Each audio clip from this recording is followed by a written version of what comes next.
Good morning my dear students.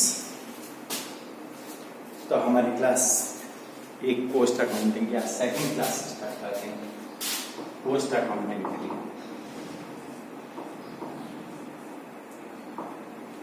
पहले मैंने आपको एलिमेंट ऑफ पोस्ट एक्सप्लेन किया था कि total post divided into three group. It means classified into three categories: material cost, labor cost and expenses cost. Material cost again divided into subcategories: direct material and indirect material. Same procedure for labor cost, direct labor and indirect labor. Same procedure for expenses, direct expenses and indirect expenses. आज इसके आगे चलते हैं।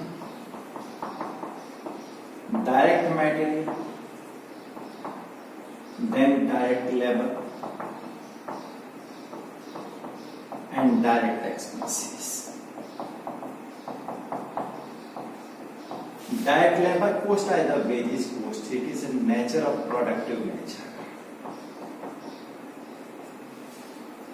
इन तीनों की total sum of three items: direct material, direct labor and direct expenses. It is a direct cost or prime cost.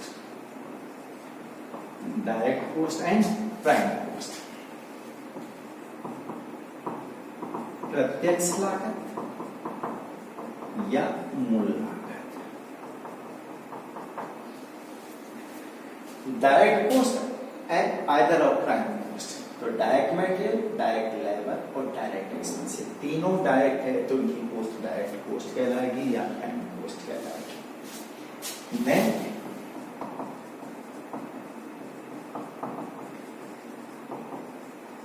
indirect material,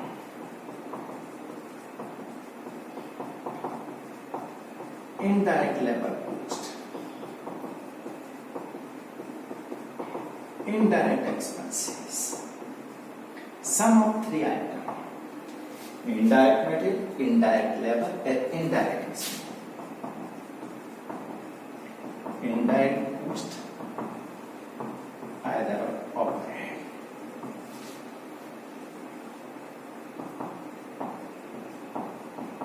प्रत्यक्ष लागत या ऊपरी। ठीक है, तो डायरेक्ट मटेरियल, डायरेक्ट लेबर और डायरेक्ट एक्सपेंसेस की टोटल क्या कहलाएगी? Direct cost as a prime cost. Total of indirect material, indirect labour, indirect expenses total indirect cost as a overhead. Then overhead divided in three categories departmental wise.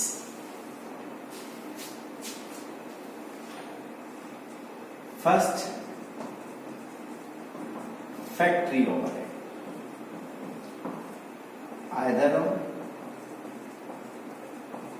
Manufacturing overhead, either production overhead,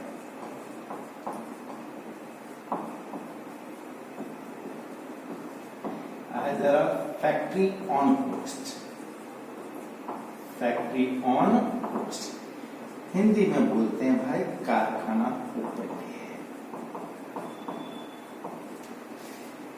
second part of the operate, office and administrative operate.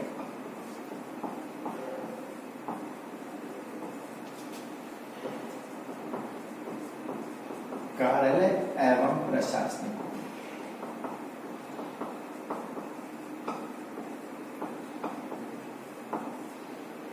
या इसको बोलते हैं office on cost. और तीसरा part होता है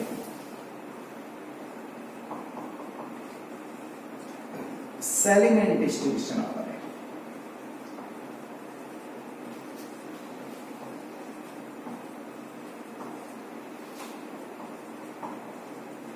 बिक्री एवं वितरण के लिए।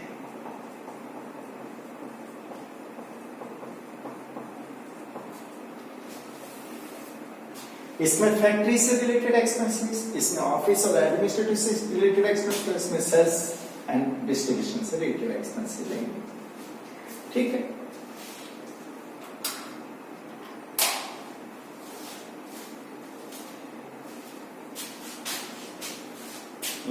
किसी को कोई प्रॉब्लम?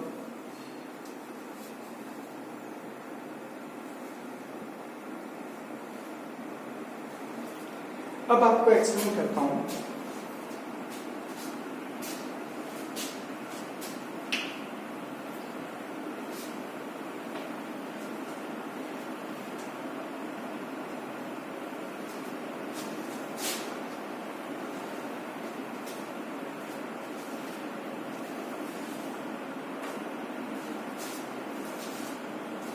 लागत का निर्धारण करना।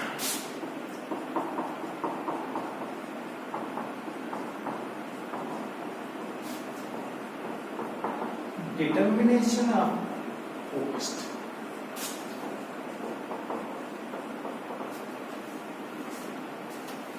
लागत का निर्धारण करने के लिए हम एक स्टेटमेंट प्रिपेयर करते हैं, एक स्टेटमेंट बनाते हैं जिसको बोलते हैं स्टेटमेंट ऑफ कॉस्ट। ये स्टेटमेंट ऑफ कॉस्ट कैसे बनता है?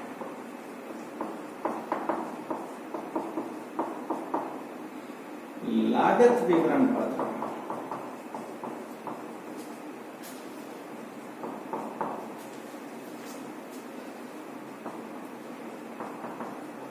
फॉर दी पीरियड, किस पीरियड के लिए बनना है?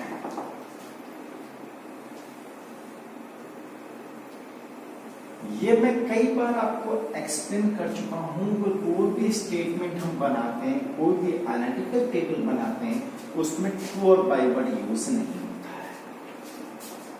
फर्स्ट कॉलम बनता है पार्टिकुलर के लिए, सेकंड यहां डिटेल अमाउंट, और देन यहां net amount.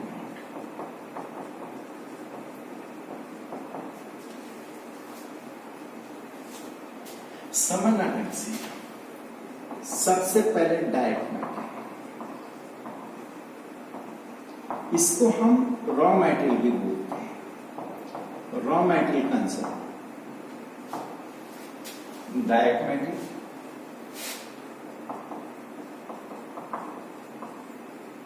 Direct labour either wages, and direct expenses.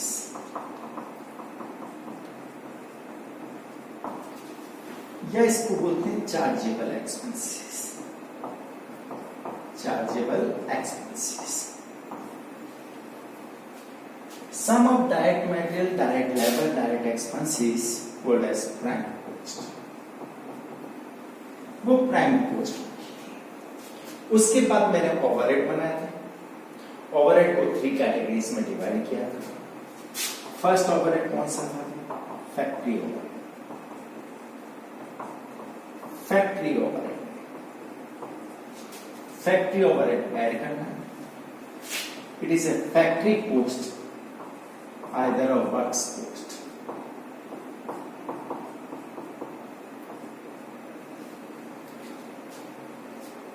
Factory cost आ गई। यदि आपको वर्क इन प्रोग्रेस गिवन है, वर्क इन प्रोग्रेस यानी सेमी मैन्युफैक्चरिंग गुड्स का हमने रॉ मटेरियल प्रोसेस में डाल दिया है, मशीनरी में इनपुट कर दिया है, लेकिन अभी प्रोसेसिंग कंप्लीट नहीं हुआ, अभी प्रोसेसिंग पूरा नहीं हुआ। और जब प्रोसेस पूरा नहीं हुआ तो उसको बोलते हैं semi manufacturing goods either work in progress. यदि उसका स्टॉक गिवन है तो valued at factory cost, opening stock of work in progress.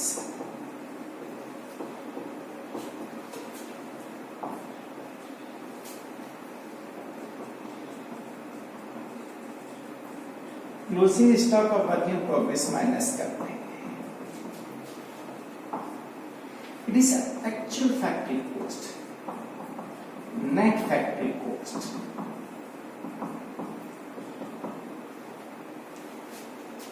Continuous इसके आगे करते हैं।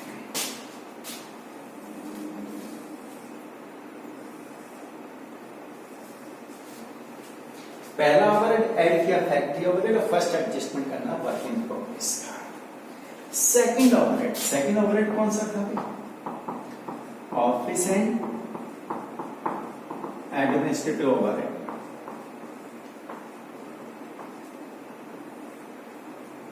ऑफिस ओवरहेड ऐड करने के बाद जो कॉस्ट आएगी वो कहलाएगी cost of production. Cost of production.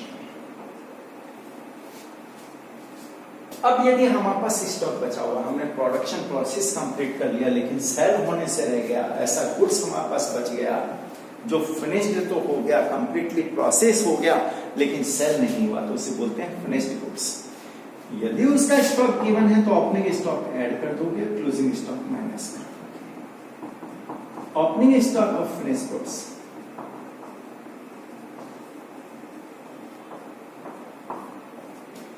और closing stock of finished goods minus कर दोगे।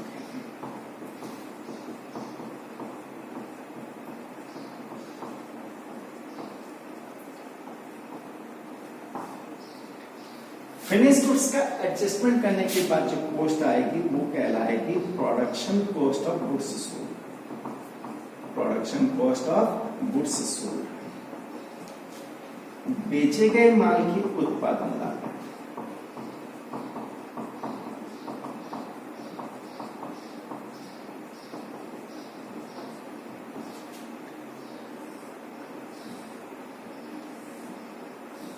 तो फर्स्ट ओवरहेड ऐड किया फैक्ट्री ओवरहेड, फर्स्ट एडजस्टमेंट करना WIP। सेकंड ओवरहेड ऐड करना ऑफिस ओवरहेड और सेकंड एडजस्टमेंट करना फिनिश गुड्स का। और उसके बाद third overhead selling and distribution overhead.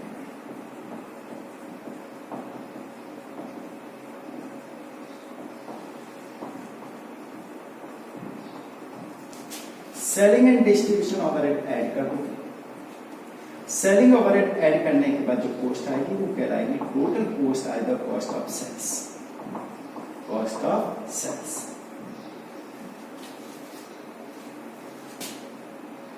ये हमारी टोटल कॉस्ट आ गई। अब हमें सेलिंग प्राइस डिसाइड करना है तो इसमें प्रॉफिट ऐड कर दें। It is sales.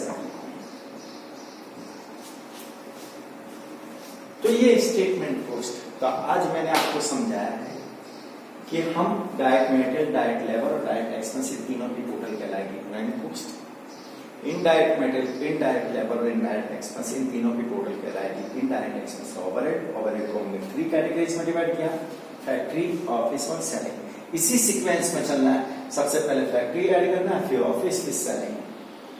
Factory overhead add करना, फैक्ट्री कॉस्ट कहलाएगी, उसमें वर्क इन प्रोग्रेस का एडजस्टमेंट करना है, सेमी मैन्युफैक्चरिंग गुड्स भी इसको बोलते हैं, तो वो आएगी नेट फैक्ट्री कॉस्ट। उसके बाद ऑफिस ओवरहेड ऐड करना, वो आएगा कॉस्ट ऑफ प्रोडक्शन और उसमें फिनिश गुड्स का एडजस्टमेंट करना है। फिनिश गुड्स का एडजस्टमेंट करने के बाद जो कॉस्ट आएगी वो कहलाएगी प्रोडक्शन कॉस्ट ऑफ गुड्स। और उसके बाद तीसरा ओवरहेड ऐड करना है, सेलिंग एंड डिस्ट्रीब्यूशन ओवरहेड, जो कहलाएगी टोटल कॉस्ट या कॉस्ट ऑफ सेल्स। और उसमें प्रॉफिट ऐड करोगे तो सेलिंग प्राइस डिसाइड हो जाएगी।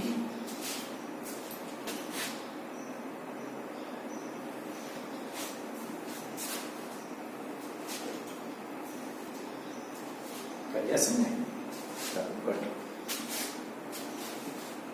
अब आपको बतलाती है डायरेक्ट मटेरियल कैसे कंज्यूम, डायरेक्ट मटेरियल कैसे कैलकुलेट करोगे।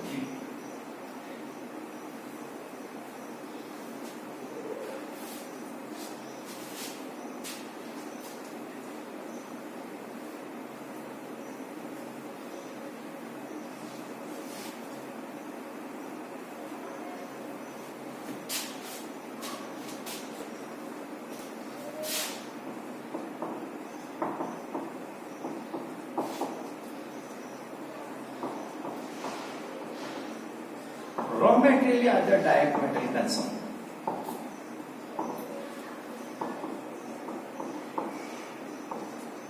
डायरेक्ट मटेरियल कंज्यूम कैलकुलेट करना है।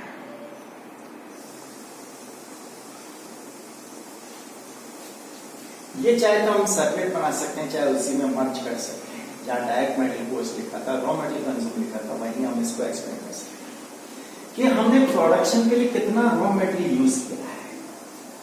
सबसे पहले opening stock of raw material at the beginning of the year, at the first day of financial year. Opening stock of raw material, suppose मेरे पास 10,000 का raw material का opening stock था। During the year raw material कितना और purchase कर लिया। Raw material purchase during the year All expenses on purchases, expenses on material purchases, हमने जो मटेरियल परचेज किया उससे को रिलेटेड एक्सपेंसेस हैं। जैसे हमने मटेरियल परचेज किया उस पर हमने कैरेज इनवर्ड पे किया, हमने मटेरियल परचेज किया आउटसाइड इंडिया से तो उस पर हमने इंपोर्ट ड्यूटी पे किया,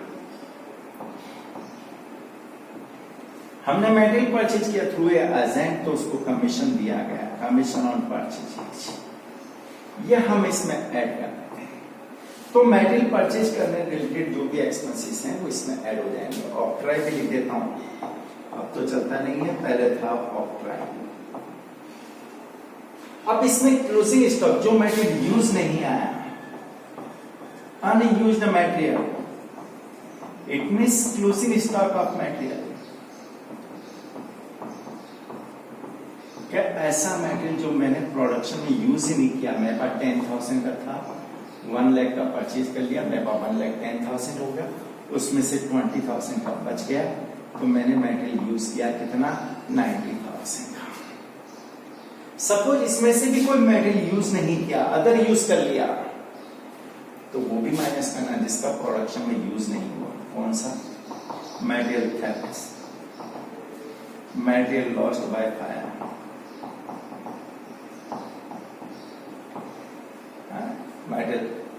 मटेरियल हमने रिटर्न कर दिया सप्लायर, रिटर्न टू सप्लायर, जिसको आप परचेज रिटर्न बोलते भाई,